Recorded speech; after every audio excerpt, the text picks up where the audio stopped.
Hi, I'm Pam, and this is my monthly update video telling you everything that I was up to in the month of December. Hello everyone, another year is over. I thought I'd start this out just doing a bit of a look back at the channel and how it did over 2023. Keep getting all of the little wrap-ups from YouTube and Xbox and Twitch and everything. I think that it was a good year for the channel.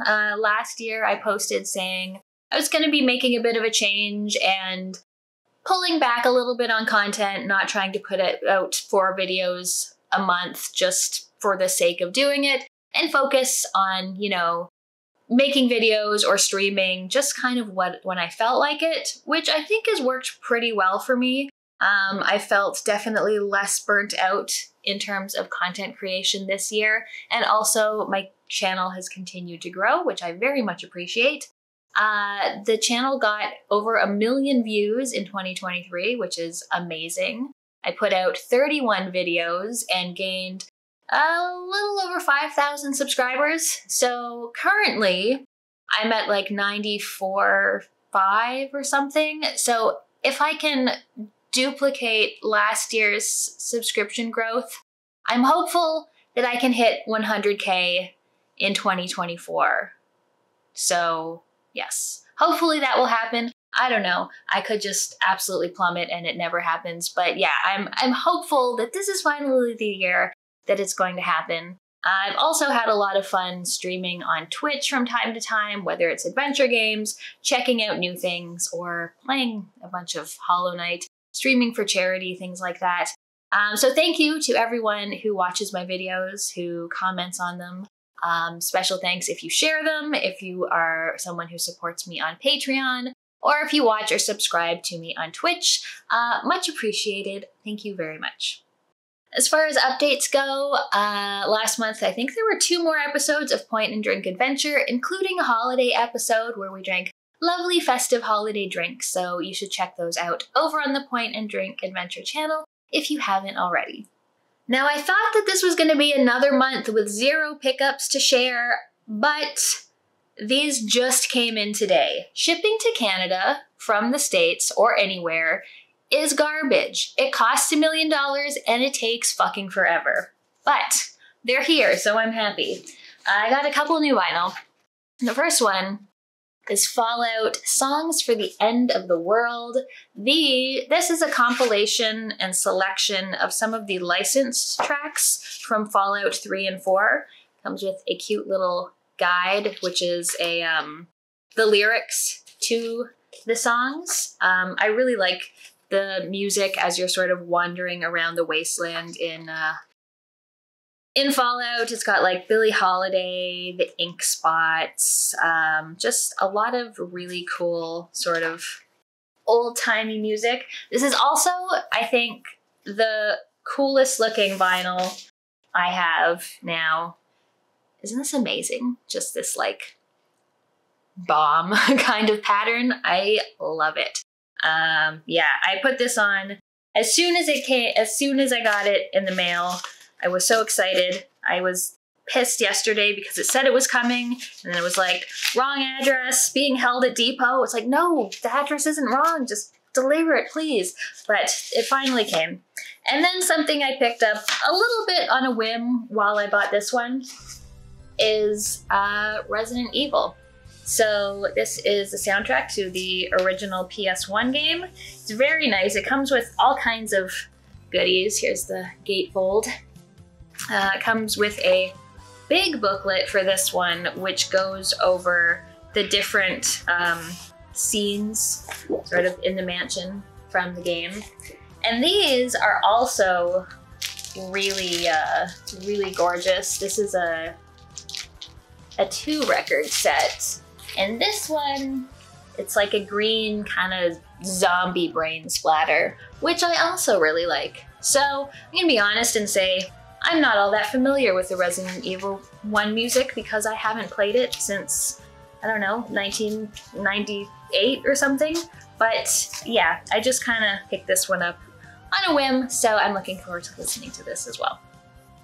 Now onto the games that I played in December. First off, I just want to talk a little bit about the new Prince of Persia: The Lost Crown. I didn't make a whole new sort of preview video on it since I did one the first time after I went to Montpellier to try the game back in June, May, whenever that was. But in December, I was contacted by Ubisoft and they allowed me to do like a virtual, from home play of the first, I think it was I played about 2.5 hours, just the whole starting area of the game. I was allowed to just sort of play it, explore as I wanted. That area at least was finished. That was sort of going to be its final state. And it was excellent. I had a lot of fun. The movement is really fast and really responsive. The combat is great. This is one of the only games I've played where I actually like parrying in fights, where I actually feel like I should and I need to and I can parry in order to get a jump on bosses and things, which is really cool. The environments are beautiful. I love that it seems like a much higher budget Metroidvania, which is something that I've been asking for a long time. Yeah, it just has been really fun to play. I can't wait till it comes out mid-January, I believe. I hope I get a key so I can play it early and review it. But regardless, I really liked that. So yeah, it's definitely one of the games that I'm most looking forward to this year. So December was actually a really fantastic month for games, as I was trying to fit in as many 2023 releases as possible. And you're gonna see a number of these in my best of the year video, which should be the next one coming out on the channel. The first thing I finished was Alan Wake 2. I love Alan Wake 1. It's one of my favorite sort of action horror games, and I've really been looking forward to the sequel since it was announced. And it was just fantastic. I love that you played not only as Alan, but also as a new character, Saga. Saga tended to have the more interesting gameplay in terms of combat and little puzzles and exploration and things and what she was doing. There was a cool sort of like mind palace thing where you go to put together clues of the murders that you're investigating and find out things. But then the Alan sections were really cool just on a pure like theme and audio visual level. I loved how they combined some sort of FMV with the rendered characters and sort of being able to go back and forth between them rather seamlessly. The whole thing about writing his way out of the dark place was really, really cool. And if you saw the Game Awards, you saw one of the coolest musical things in games ever. Remedy always has like a musical set piece, and this one was the best one yet.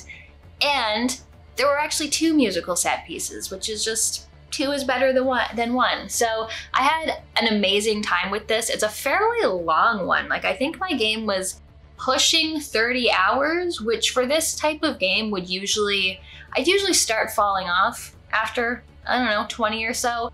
But yeah, it just kept my attention the whole way through. And it was absolutely beautiful to look at. It was genuinely scary at times. So yeah, Alan Wake was great. Another thing I played was Robocop Rogue City, which was a very surprising game. This is one that I probably wouldn't have purchased it, but I got a key for it and I thought, okay, I played it on stream the first time and I had some technical issues, though I think they were having to do with streaming from my Xbox to my computer, because anytime I played it just on my Xbox without streaming, everything worked fine. But you're playing Robocop and you feel like Robocop. You're a big, heavy metal man. You got a great gun, and half of it is sort of a first-person shooter, kind of what you'd probably expect from a Robocop game. You've got, you know, cybernetic abilities. You can sort of slow time down and target things and sort of rush into combat. You can take a lot of bullets.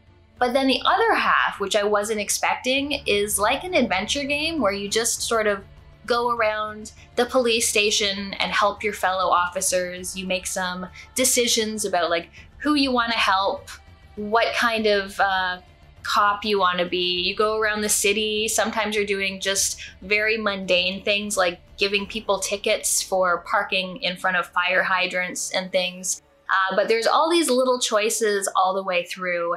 And Robocop, who is voiced by Peter Weller, is just so earnest that it usually ends up being pretty hilarious, any of the conversations that he's a part of. So I actually liked this game way more than I was expecting to. I've only seen the first Robocop game, but that didn't have an impact. I think it takes place between 2 and 3. I don't know what happens in 2 or 3, but I didn't really feel like I was missing out on anything. Just a really solid shooter with also just a fun adventure-y part put onto it, and I really liked it. The next thing I played was Thirsty Suitors, which is one that I was looking forward to. It was a day one Game Pass game. And in this one, it combines so many things. Like, it's part skateboarding game, part cooking simulator, part visual novel.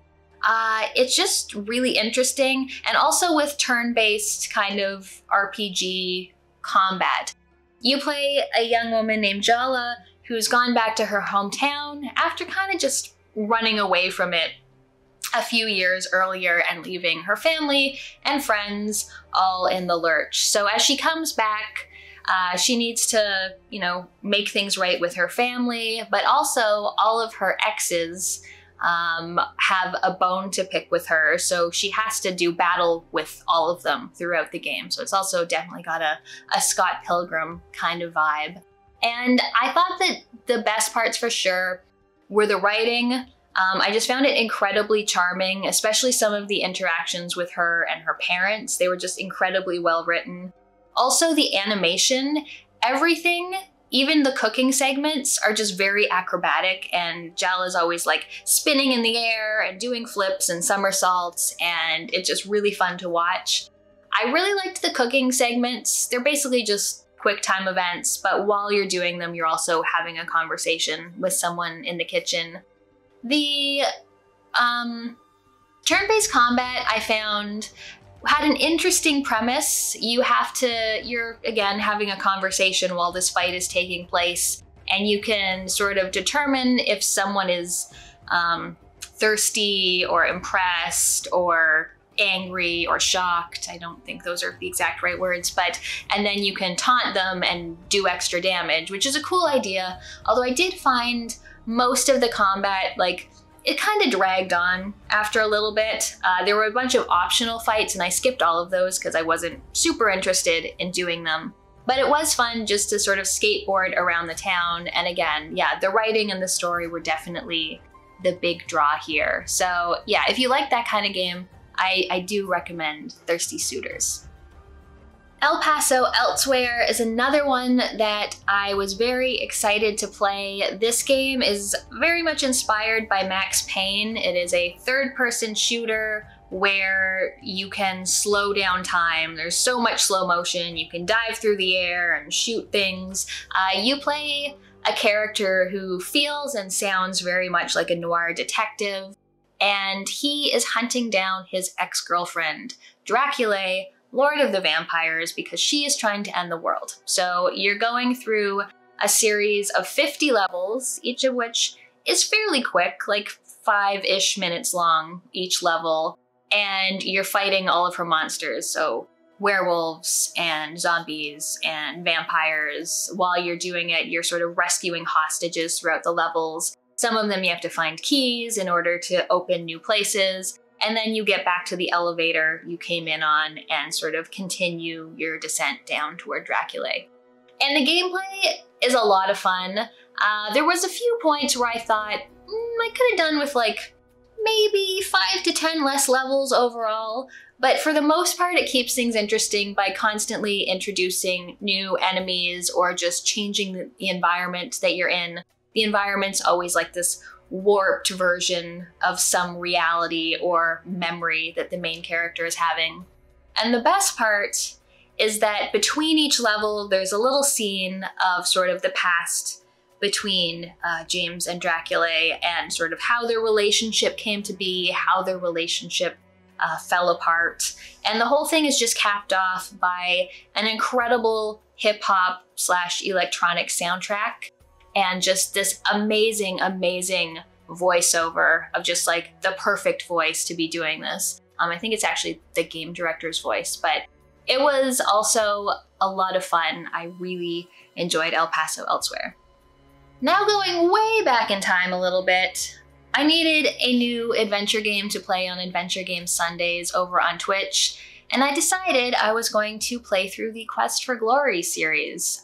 It's a series I've played a lot, but one I've never played on Twitch before. So I started with Quest for Glory 1, and over the course of, I actually don't think it was long. I think it was only 2 streams. I beat Quest for Glory 1. If you want to know more about that, I have a whole review on it. I feel pretty similar to how I felt in the review. I think it's a fantastic mix of point and click adventure with RPG. This time around I took Warrior, and I don't usually play Warrior, and now I know why. I did find it less interesting than the Thief or the Mage, especially since combat is really not where these games excel. So there were a few very frustrating points for me where if I wasn't allowed to like use it, or I couldn't use a magic spell or be sneaky to get something, and I had to just hit things with the sword, it was less fun than it would have been using one of the other classes. But still, the game looks great, it's got a cool story, and I've started Quest for Glory 2. I should be playing that this coming month if you want to check that out. Another one I finished, which sadly was mentioned in my disappointing games of the year, is Stray Gods.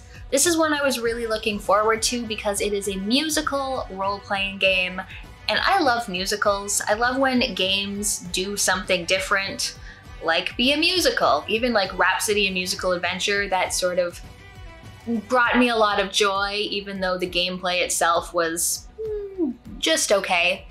But Stray Gods takes the sort of Greek god pantheon, and you play a character who gets the, I don't know, soul of one of the muses. The muse dies, she sort of bestows you her gift, and you become the new muse, and you get embroiled in like all of the gods that still exist in the modern day. And all the while you're trying to prove that you didn't kill the muse in order to take her power. So it's an interesting story. It's got all of the like big voice actors in it. They all do a fantastic job. The art is very cool, even if it's a little on the simplistic side. It's not fully animated, it's more a series of still images. But my biggest problem is that I didn't really like the music. As the music's playing, you're selecting options, either sort of the emotion or energy you're bringing into the song, or if you're going to focus more on one person singing than another, or sing yourself. So it's that kind of decision making, but I felt it made the songs quite jarring when they sort of changed from track to track. And I'm impressed by how much work must have gone into this, how much voice acting, how much singing. But yeah, none of the music really clicked with me. And if you're gonna be a musical, that's sort of the important thing. So it depends. I've gotten comments from a lot of people who said they really liked the music, they bought it on vinyl, they listened to it a lot. It just wasn't my thing. So yeah, take that with, I don't know, a grain of salt or whatever. If you're interested, I'd suggest maybe look up a song or two, see if you like the sound of it, and if it's something you want to play. The last new to me game that I finished last year was Darksiders Genesis. This is something I've been playing online co-op with my friend Dylan for, I think we've been playing it for a few months now. This is a sort of spin-off of the Darksiders series. It's sort of like a isometric, kind of Diablo-ish game in terms of how it's played. There are 2 horsemen, Strife and Wrath, I think their names are, and they each have sort of different ability sets. And so you each play one and you go through these levels. You're kind of going after Lucifer as well as a bunch of other demons. And as you go, there's a lot of combat. There's some little puzzly elements. There's some platforming, which is not the game's strength. Overall, I thought it was a really fun game to play co-op. It was nice to have two characters with two different abilities. So like one character would have to do certain things on a puzzle, and the other one would have to do something else. So you'd have to, work together in that way. And there's a lot of collectibles to find to increase your power, give you more strength, give you more health, things like that.